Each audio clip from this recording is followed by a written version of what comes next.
Good morning, everyone. I'm Susan Demas, the executive editor here at Lincoln Square. And joining me, as always, on Tuesday mornings is Edwin Eisendrath, who hosts It's the Democracy Stupid right here on Lincoln Square on Friday afternoons. Edwin is a man of many talents. He is a former Chicago alderman, the former CEO of the Chicago Sun-Times. He also hosts a weekend radio program in Chicago on Heartland Signal, and he has his own Substack, It's the Democracy Stupid. Edwin, thank you so much for being with us again. One of the highlights of my week, every week, Susan. Well, over the weekend, we had a pretty hectic scene at the White House Correspondents' Dinner. It was probably not the highlight of anyone's week. And I have to say, Edwin, my initial thoughts when I saw the situation unfolding live at that dinner with the shooting, I was immediately sympathetic because gun violence is just a scourge in America. My kids have been doing active shooter drills since they were in preschool, quite literally. And my daughter survived a mass shooting at Michigan State University back in 2023. And so these are scary times. And what happened Saturday night was incredibly traumatic. And we as a country should not have to live like this. But Trump being Trump, he had just about the most tone-deaf response imaginable. He and Republicans are speaking with one voice, and that is, because of what happened Saturday night, we need to build the $400 million ballroom, the monument to Trump. And I think we have just a bunch, right? This is all the MAGA influencers. Everybody spoke with one voice. We must build the ballroom. That's what we have to do. Not common sense common sense solutions to gun violence, not, reaffirming our belief in the First Amendment or a free press, which is what that dinner was supposed to be about. But no, Trump needs a ballroom to party with billionaires. So I know you wrote a very cutting piece on this incident, Edwin, that we ran today. Tell me what your thoughts are. Oh, I have so many, and they continue to evolve.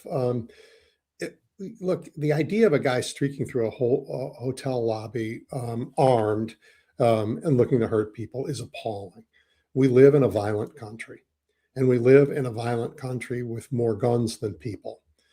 We live in a violent country where we cannot regulate those guns because of a break with history with our Supreme Court that says, never mind the first 13 words of the Second Amendment, we don't understand them, so let's throw them out, as if that's their job, right? So they and the NRA, they've made the country far less safe, and you have heated political rhetoric, which I've engaged in myself, but I'm not the president of the United States calling people non-humans. That's inflamed some people, and it's terrible. But in this case, the Secret Service did their job. They did exactly what they were supposed to do. And this assailant never got on the same floor as the president or anybody who was in there, unlike those school children that you talked about before, right? I took the time to go through and find the numbers of shootings and murders just that same day, right around the country. This is a terrible problem. The safest place in the country at that moment was in that ballroom with all that protection.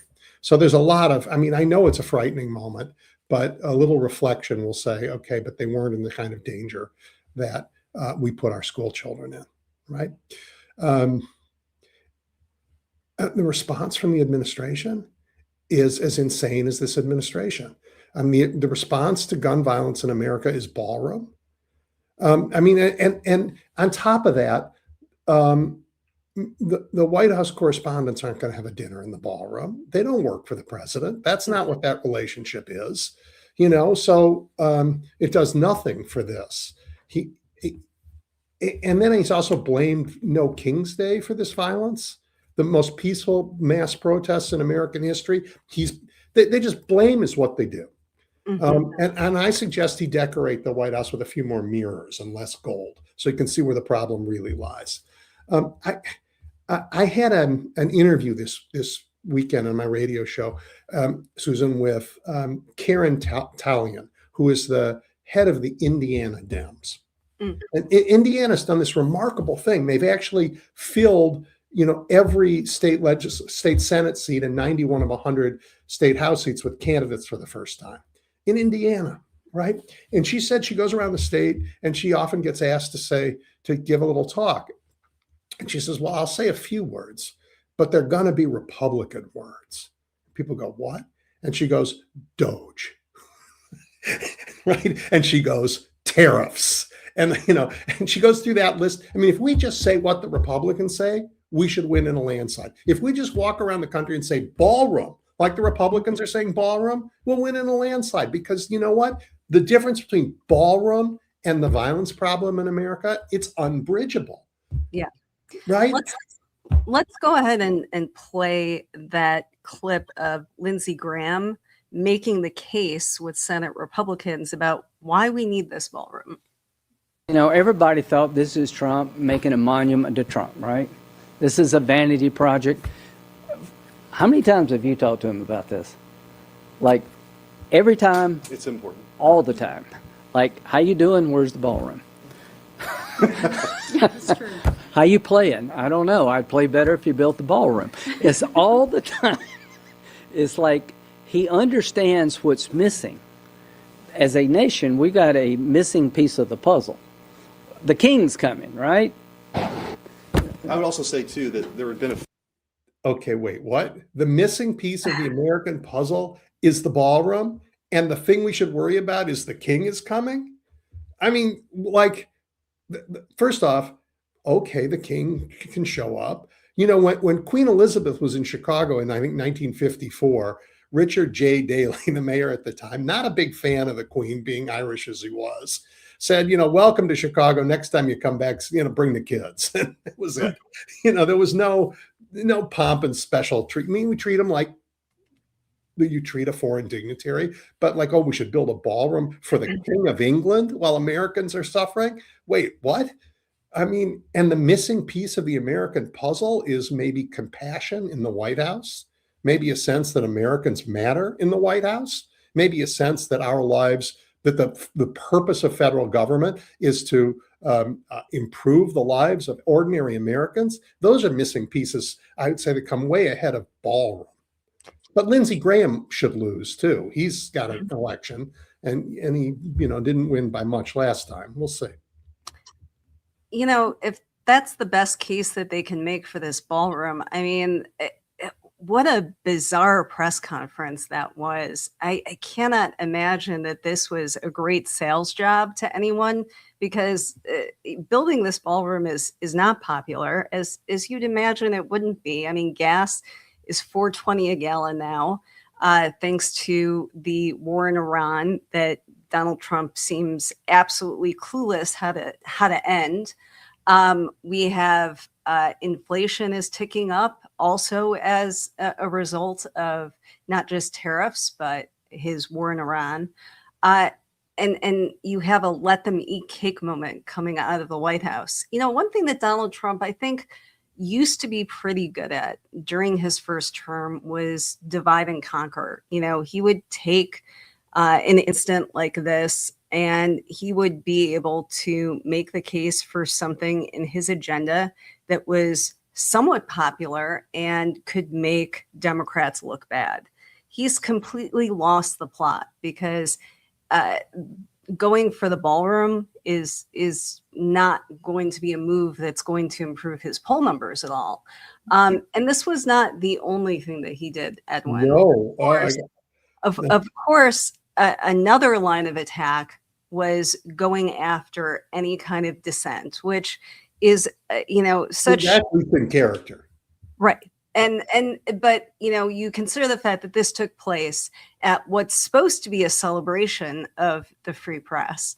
And instead he took this tragedy and turned it into, see, if you say anything bad about me, that that's encouraging violence. And so there can't be any more No Kings protests. You can't have a comedian like Jimmy Kimmel on the air because he makes me feel bad about myself.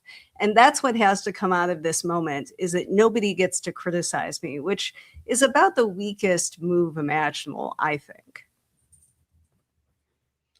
Yeah, look, we are in, you said this, and it bears repeating, we are in, an unprecedented moment of self-destruction, right? We have gone from leader of the free world to, what, Ukraine's doing fine without us, we don't need you, to blockading, we and Iran together are blockading the most important waterway in the world, and other nations are suffering, and they're blaming us, not Iran. I mean, that is a position that who would have thought that would happen to the United States? But that's where we are with Donald Trump as president. And that's, us in the world. Maybe we'll fix it by building a ballroom for a king. I doubt it. But here at home, with all that's gone wrong, inflation up, job growth down, health insurance too expensive for everybody. We've lost a generation of academic research, and science, and we've broken our federal government to the point where it barely works because of these Doge clowns. And our people are angry, and we're upset, and we're anxious. And the answer to that is ballroom. The answer to that is, oh, we should get rid of Jimmy Kimmel. Or the answer that they also gave this week is we should bring back firing squads. I mean, Yes. that's who they are. And it is not who we are. The Gulf, when we said this before the election, but they lied. I don't know anything about Project 2025. I don't know what it is. Never heard of it. Don't know those guys. They just lied their way back into the White House. But now that they're here and everybody in the country sees who they are, the gulf between who they are and who we are is, again, it's bigger than I've ever seen it between a president and a country and a democracy. And he wouldn't have been there if he hadn't lied to everybody the whole way to get there and pretended he didn't believe in the things he's doing. Yeah. And the character stuff we all knew, right? We all knew he was a bad man. But these policy stuff that he lied about is making a difference, and it makes him. It makes this the most dangerous moment we've ever been in. But thank God, Americans see it. Edwin, I know several months ago we talked about Trump's crusade to get Jimmy Kimmel fired. Let's hear from Jimmy Kimmel himself about what this latest attempt is all about. Yep. It was a pretend roast. I said, our First Lady Melania is here. Look at her, so beautiful. Mrs. Trump, you have a glow like an expectant widow, which obviously was a joke about their age difference and the look of joy we see on her face every time they're together. It was a very light roast joke about the fact that he's almost 80 and she's younger than I am. It was not, by any stretch of the definition, a call to assassination, and they know that. I've been very vocal for many years speaking out against gun violence in particular, but I understand that the First Lady had a stressful experience over the weekend, and probably every weekend is pretty stressful in that house. And also, I agree that hateful and violent rhetoric is something we should reject. I do, and I think a great place to start to dial that back would be to have a conversation with your husband about it, because...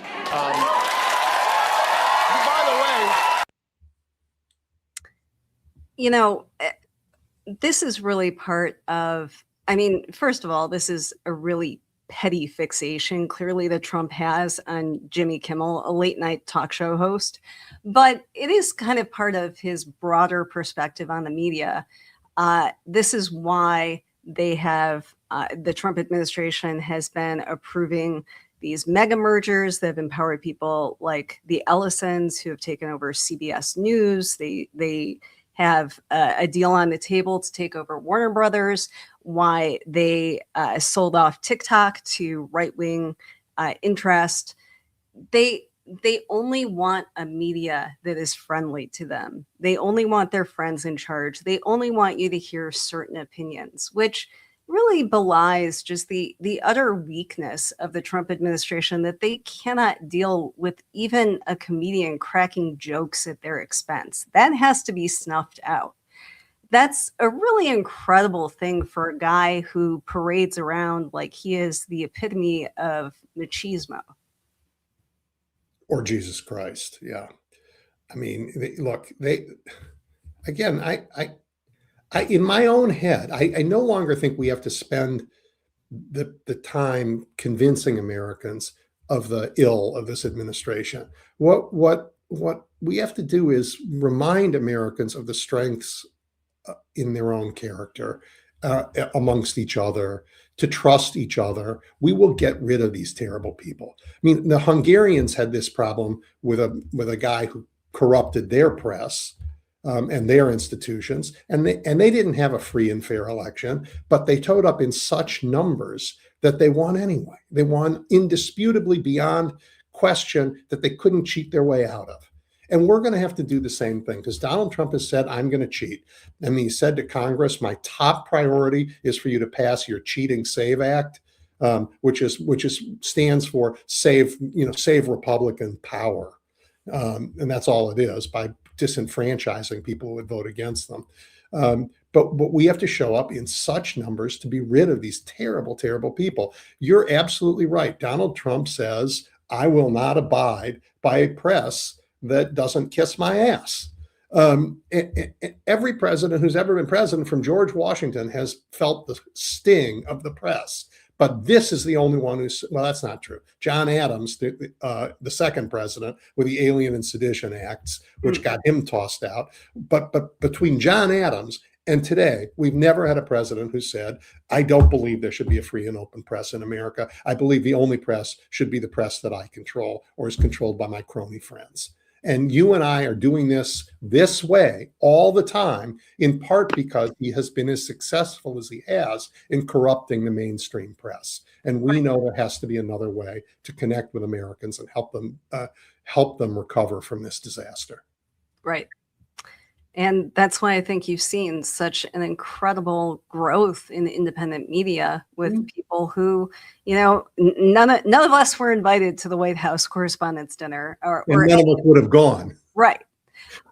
We're just here trying to give you the facts, and trying to be a place where you can get good quality information without us feeling like we need to appease our billionaire corporate owners, because we don't have any. And that's a silver lining, I think, of what Donald Trump has tried to do in cowing the media. But at the same time, I definitely would like to see more of our friends in the mainstream media take a stronger stand, because, I mean, Donald Trump came to your dinner. He made it clear that he has no respect for you, and he took that opportunity to go and try and clamp down on dissent even more. I mean, how many times do you have to put your hand to the stove to realize that you're going to get burned when you deal with this administration? So, Edwin, let's pick up on something we were talking about last week. Last week, Virginians were heading to the polls for a referendum to temporarily allow redistricting in response to the gerrymandering that has been done in other Republican states like Texas and North Carolina. That passed. It was a close vote. Now it's in the courts, and Republicans are arguing to throw the entire election out. So that's a story that we're definitely following here for you here at Lincoln Square. But as a result, one of Donald Trump's allies, Ron DeSantis, the governor of Florida, has his own proposal to take out 4 Democratic seats, to go down from 8 to 4 in that massive state. I believe it's being called a dummy mander, because Republicans have not been doing great in elections since Donald Trump has been president. In fact, his own assembly member is a Democrat, who represents Mar-a-Lago. She just won a few weeks ago in a special election. Edwin, let's talk about this, because this is yet another way that Republicans are trying to come to Donald Trump's rescue to make sure that his power is secured, that Republicans can somehow hang on to a majority in the midterm elections, and Donald Trump won't face any accountability. Do you think this will work? No, I don't. But before I get to why I don't think it will work, we need to back up a little bit on gerrymandering for everybody, right? The federal courts, that John Roberts said the door to the federal courts are closed on gerrymandering, but Congress can pass a law to make it illegal. And we missed by 2 votes of making it illegal when the Democrats were last in charge, right? We couldn't break the filibuster. Right, with the John Lewis Yeah. Act. Yeah. So Democrats do not like gerrymanders. We think it's patently bad for the democracy, right? Donald Trump said to his pal, really one of the most evil governors in the country in Texas, Greg Abbott, do me this solid. And he did. Didn't ask his voters. Texas has the 2nd biggest number of Democrat voters in the country next to California. Didn't ask them, disenfranchised them all. California did something different. It said, okay, well, we have to, the whole democracy is at stake because they're cheating. We don't like gerrymanders, but we're going to ask the voters if they will temporarily suspend their ban on gerrymandering to let us do this. The voters chose to let them do it because they saw what was going on in Texas. That's what happened in Virginia. They asked the voters, they said, this is where we are because of what's happening. Can we temporarily lift this while we're in this existential fight in our democracy? And the voters said yes. Ron DeSantis didn't ask his voters. Greg Abbott didn't ask his voters. Ron DeSantis not only didn't ask his voters, he didn't even show the legislators until it was time to vote. Right? He just said, my fellow members of the Duma, I'm about to show you what you will vote yes on. Right? And unlike these other states, Florida's constitution, they have a fair districts amendment, a set of them, that absolutely prohibit what's in this map. So what's at stake in Florida, leaving aside what's at stake for the whole country, is whether we have the rule of law. Ron DeSantis is betting that his hand-picked Supreme Court will simply say, we don't believe the Constitution. We don't care what the Constitution of our state says. We believe what we are told to believe by the man who runs our state. Again, we saw this when Ron DeSantis was running for president, and we see it in Donald Trump. They believe that the man in charge is in charge of everything. Checks and balances, forget it. Rule of law, forget it. Independent judiciary that does its job, absolutely not. Absolutely not. Because that means there's accountability, right? So what's at stake in Florida is entirely whether there's rule of law in that state or whether their Supreme Court is entirely political and corrupt, and they abandon the most basic ideas of the rule of law because these amendments to their Constitution are absolutely clear. Now, will it work? No, it won't work because they're going to we're going to show up in numbers that will overwhelm their gerrymander, just like they did in Hungary. Well, I would say that something that probably does not instill a lot of hope is the fact that we have precedent in Florida where the voters said that felons should have their voting rights restored. That passed overwhelmingly. And there was an end run around that because that did not help Republicans with maintaining power. And we've unfortunately seen with other states that have had fairer redistricting measures like Utah, another Republican state, there tends to be an end run. Well, there was in Ohio. And with expanding Medicaid, the same issue that has passed in several red states, and yet those policies don't get enacted. And I know this isn't where we were going with this conversation, but I do think that it bears talking about, Edwin, because this is a rot in the Republican Party that goes far deeper than Trump. And this will survive Trump, is that Republicans have this attitude that when they win elections, it counts. And when Democrats or when measures that they disagree with win, then it's all up for debate. And they get to be the final arbiters, and they get to question the absolute rule of law. And that is one of the things that we need to contend with in this country. for how we can move forward as a democracy. Because when you have one side that has decided that they get to make all the rules and we just have to play by them, then that does not bode well for how we're supposed to function as a country. And we need to figure this out. Well, we definitely need to figure it out, but there are a couple of ways of figuring it out. One is for the Republican Party and those who fund it and back it to decide they believe in democracy, and to be a patriotic party that's part of this wonderful nation of ours. The other is to beat them so soundly they can never have power again.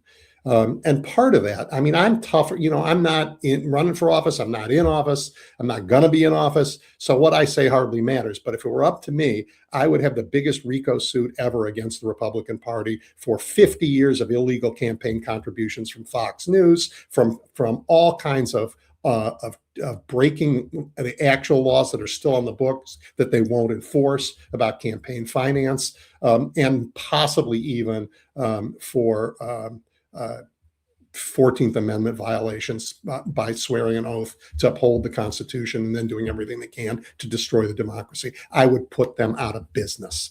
And you know what? We need two political parties. Maybe the Democratic Party breaks into two. I don't know. We need a left of center party and a right of center party, or we need ranked choice voting so parties matter less. But what we can't have is a fascist party that takes the reins of power by lying to us about their fascist plans, Project 2025, and then gets in power and behaves in ways that destroy everything that matters in the country, and then plunge us without so much as I'll tell you why, into a taking billions of dollars of ours into a foreign war that we can't win, and we should never have engaged in. And they're ripping us off there. They're putting their hands in our pocket to pay their cronies through fake legal settlements. I mean, it's the most corrupt administration we've ever had. It's just, again, like Orban's Hungary, where the rich guys are trying to get their money out of that country, before the nation figures out how to get it. And then they're protecting themselves. It's the same Epstein-Trump class protecting themselves against accountability. And we have to have it. We have to have it at every level. And, there are rich people on the Democratic side who are caught up in it. They get to be held accountable too. But the Republican Party is a criminal party right now. And we're coming up on that 60-day deadline that we have for the War Powers Act for Trump's war of choice in Iran. I know the Democrats are planning to hold votes to at least put Republicans who run Congress on the record. But I mean, given the fact that we have Mike Johnson and we have John Thune running things, Edwin, I mean, do you see any hope that Congress will stand up and exert their constitutional power and say, enough, no to this war? You had your 60 days. We don't want to fund this anymore. You didn't ask us in the first place. This is really complicated. Trump's illegal and unthought through war has a deadline in the War Powers Act, right? Whatever they have said, it clearly becomes illegal on May 1st, unless Congress takes a vote on it, or votes not to vote on it. So this is a very important moment for us to stand up and demand the members of Congress be held accountable. Now, they may be held accountable, Susan, by saying, yeah, we're fine. We think it's fine. We don't need to talk about it. And that will, they can't hide from that vote. They can't hide from hiding. We will know. The law is very clear. I mean, it's an incredibly complicated separation of powers question whether Democrats in Congress can actually go to court to enforce the War Powers Act, on their Republican leaders who won't do it. I suspect they will not be successful in that. I suspect the courts will hide in every possible. They'll put it on a docket to hear that case in 2030. Now, if the shoe were on the other foot, they'd hear it immediately, right? It's not like trying to give people student loan relief. Right. Yeah. No. Right. So I think they will be held accountable, even if they try and duck, because we can make enough noise about this. War Powers Act gave them 60 days. They pretended they aren't at war for 60 days, but that everybody knows. I mean, Americans are dead. Americans have spent trillions, well, maybe $1 trillion by now. I don't know, hundreds of billions for sure. Our soldiers are on boats with very little food and are sending pictures back that we can't even feed our own soldiers, for gosh sakes.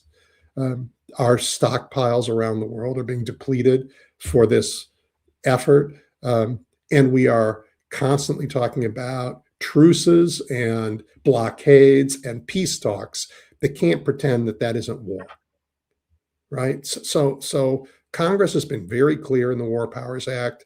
We gave the president leeway to protect us, which this man has abused for reasons that are, I don't know, he's never explained them. But it's proven to be a disaster, an absolute disaster.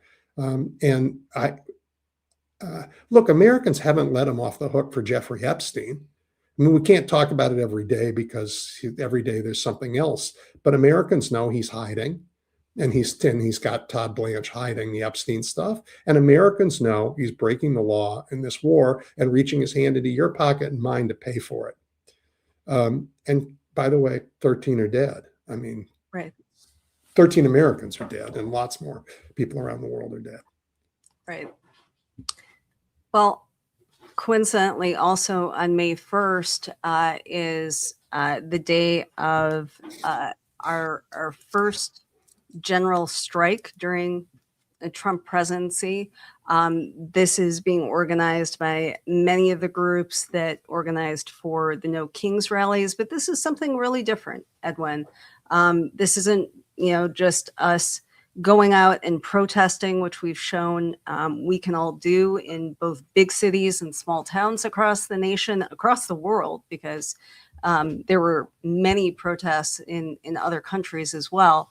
But this is asking people to vote with their dollars and to boycott school, boycott work, not do any shopping, and to send a message not just to the Trump administration, but to his billionaire allies that we don't support what they're doing, and trying to take a real stand in terms of our labor. Edwin, how do you think this is going to play out on Friday? I don't know. I really don't know. This is a very difficult ask of people. Mm-hmm. It's asking for a lot of sacrifice. People need their paychecks, Mm-hmm. So asking people not to work on a day, it's a very big ask. And it's for a very important cause, for sure. And I hope the ones who feel the loss of economic activity are the Amazons of the world, Right. not the corner stores of the world. But it's hard. It's very hard to do. It's very hard to pull off in the modern economy.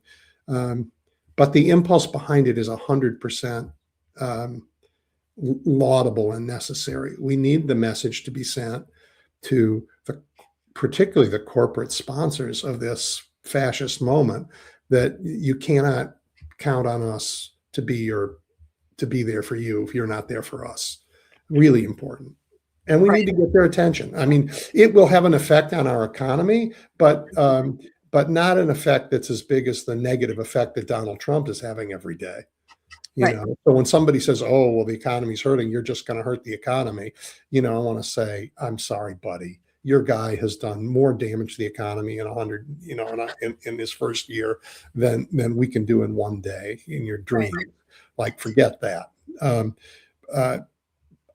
I hope it works. I hope that it gets attention. But one thing it will do, and it probably the most important thing, is remind us all that we aren't alone, that we aren't powerless, that Mhm. we need to keep our energies up and moving forward. Because again, getting to know your neighbors, getting to know the people that you can do this with, having conversations with them about whether you're going to participate, all of that adds to the civic pressure on these fascists and these terrible people. God Almighty, Right. I mean, right. Let me just go back to my friend Karen Talian. We're talking about the making a financial and life sacrifice for a day that matters for people to save our country. And they're talking about building gold ballrooms for a Right. foreign king. I Yes. mean, Well, and you also wrote a piece that we ran last week about tax day. And like you, I have never felt any animosity for paying my taxes. Mhm. I always felt like Oliver Wendell Holmes said, the taxes are the price that we pay for a civilized society. But paying taxes under Trump, while those taxes are being used to fund the criminals in ICE who have abducted and murdered US citizens and others, that it's being used to give tax breaks to Jeff Bezos and Elon Musk, who, are the only ones who seem to be winning in this economy right now. That does give you pause. And so if this is a way that we can express that we don't support what Donald Trump and his billionaire backers are doing for one day, if this is a sacrifice that we can make, I think that is a very important message, because what this government is doing in our name, both in Iran and domestically with ICE, is not what America should be, and we need to take whatever stand we can to send that message. I'm down with that. I mean, I agree with you. Taxes, much of what our government does, I appreciate. The stuff, not all of it, but the stuff that it decides to do, it has until recently decided to do through the arguments of members of Congress, in a democratic way that I support. They are now spending money through deficiency, which means the president is spending money that the Congress never gave him the right to spend. And they are not spending the money that the Congress says spend this way. That's impoundment. So impoundment and deficiency are happening now. They are both illegal. But the Republicans in Congress have demanded that they stand down, that they not take up their own, they not stand up for their own power. So the taxes we pay this year are into the personal treasury of Donald Trump to do with as he wishes, which includes things like make Don Jr. or Eric, I can't remember which one of them, a major defense contractor, Don, right? yeah. Line his pockets. Or order the Justice Department to make settlements in bogus lawsuits to give his cronies, millions of dollars. And oh my gosh, King personally, Donald Trump suing you and me, Susan, for $10 billion, the taxpayers, which the he's IRS is ready to settle. Right. Right. Without taking this BS suit to court, they're going to just say, oh, well, we'll settle. We'll give him $8 billion of taxpayer money or whatever it is that he can then use personally to make a gift to America and pay for his ballroom. Right. In other words, picking our pockets and making us pay for things that Congress didn't approve. It is as corrupt. It is as tyrannical as anything ever. It is what we fought a revolution for. 250 years ago. It is what we went to fight in World War II against, this kind of fascist tyranny. It is what Americans won the Cold War over to help protect Europe from an expansionist Soviet empire that does this. And it is embodied in Putin's friend in the White House today. And my gosh, we're going to beat him again. But it's at great cost. But we Americans are going to do it again. Yes. Well, do us a favor, let us know in the comments when we send out this episode what you're planning to do on May Day. We want to hear from you, what's going on in your neighborhood. And thank you for tuning in today. Edwin, as always, it's a pleasure to talk with you. Thank you. Thank you, Susan.